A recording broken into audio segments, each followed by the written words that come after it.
Thank you for joining me today. It's Russ Curtis, professor of counseling. We're going to talk about psychopathy and why it's important for us to understand this from a really broad perspective. It's more than just serial killers. That's kind of what the media portrays. And it may keep us from kind of seeing the broader issues involved here. So let's take a look at this. Also, this is not from a judgment standpoint. I do think individuals with psychopathy, that will be a treated illness at some point, whether it's transcranial magnetic stimulation, perhaps even MDMA treatment would work to stimulate empathy centers and so forth. I haven't seen research on that yet, but I think psychopathy at the individual level will be treated just like epilepsy is today. Okay, so no judgment here, and we need to spend more time with treatment. We need more research funding into psychopathy. But we also need to understand this from the broad concept. So what I know is hard to see, and particularly if you're on a phone looking at this, the little blue slither here in the sliver in the pie is the 1%, which would be serial killers.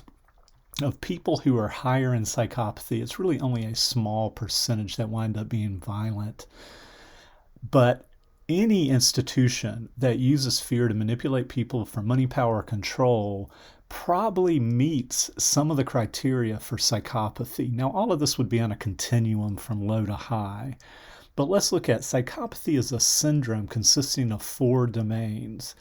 And the first one is interpersonal, and that these folks can be manipulative or unethical.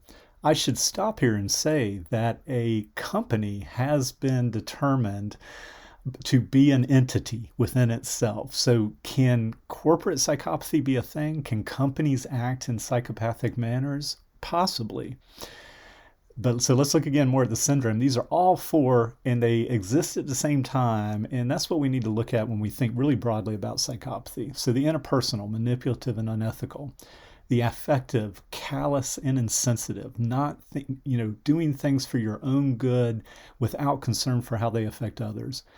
The lifestyle of somebody high in psychopathy, they're unreliable, they're unfocused, they are what feels good in the moment. They actually do, kind of like if you practice mindfulness, people with psychopathy do tend to be in the moment. They don't tend to be regretting their past or worried much about their future. So there's some kind of similarities there.